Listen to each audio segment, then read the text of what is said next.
Hi, this is Dave Bartosiewicz. I am very, very excited to be here today to actually interview Father Justin, who is the father of the St. Peter and Paul Apostolic Church here in Salt Lake City, Utah.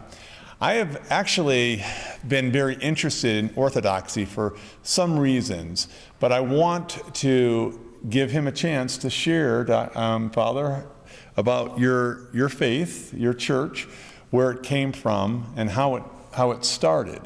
So why don't we address some of those things from the very beginning? Question, grace. In your faith, you, I've heard you talk about that. Yes, grace is the gift. It is how we get to God. We believe in His Son.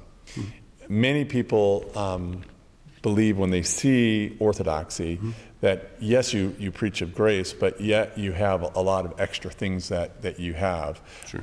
How do you work with people who believe that, maybe you're with the sacraments, the things, the traditions, all the things that you have to do, many feel like it's just not faith alone to get to Jesus, Sure. to get to salvation, to have salvation. What would you say? I mean, it's been a while since I've been in that world, so I don't want to speak incorrectly, and I hope I understand your question well, but I think it's a big question and an important question. And I think that Orthodox almost don't understand the question.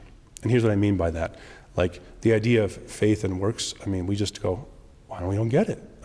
If you have faith, you're going to love people and love to feed the homeless and do these things. Yeah, I always say faith works. It's like, and St. James says, right? One was dead without the other. And so for us, that's that never entered into Orthodox. We were outside of that whole Western conversation. So for us, it's just, they're hand in hand. And, Christ says, work at your salvation with fear and trembling. Yeah. He who endures to the end will be saved. So, college is work.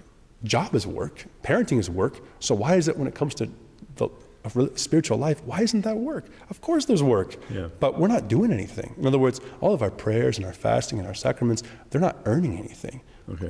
They are the means by which we open the heart and say, yes, I want this. Yeah. Because we believe in freedom. We believe that there's synergy with God, that our saying yes to God is a drop in the ocean of God's grace, but God, we believe in Orthodoxy, God can't do it without us.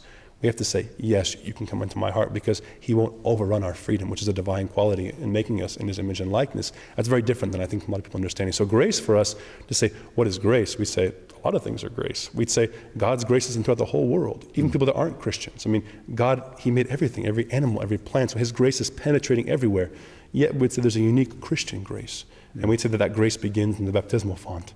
When St. John says, rivers of living water will be coming out of you, the Holy Fathers and ancient fathers teach that there's a grace in the whole world, but after someone's baptism, entering to the church, the grace of God works from the inside out, kind of restores the fall of man, and now it's coming from the inside out. And so grace is manifest in many ways. Receiving the Eucharist, Christ says, I'm the living bread which came down from heaven. He who eats this bread will live forever. If you don't eat it, you don't have life in you. So we believe in the sacraments, the baptism, the Eucharist, prayer, fasting, almsgiving.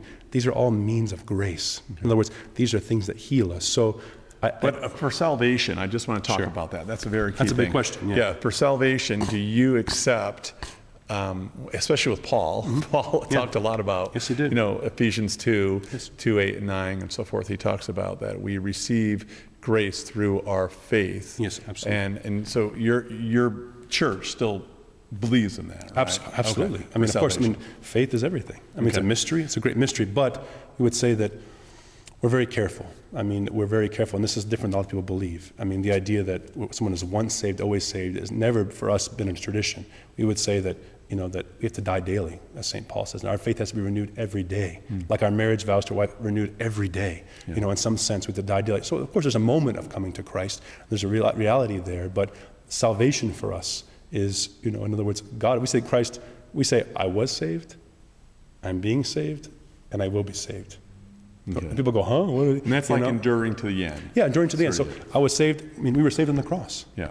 We were saved in Christ rose from the tomb. And yet, we believe that we still have to put that on. In other words, this irresistible grace, we believe in the ancient that you can resist it because you have freedom. God doesn't cram salvation down your throat. He offers the most beautiful thing and says, come. He knocks on the door, we have to open it. So we believe all of our prayers, all that is to open the door and to accept this free gift. Yeah. If that makes sense. So I really want to maybe disentangle that idea that somehow we would deny grace, or absolutely not. Okay. I mean, that's the most important thing in this world. Okay.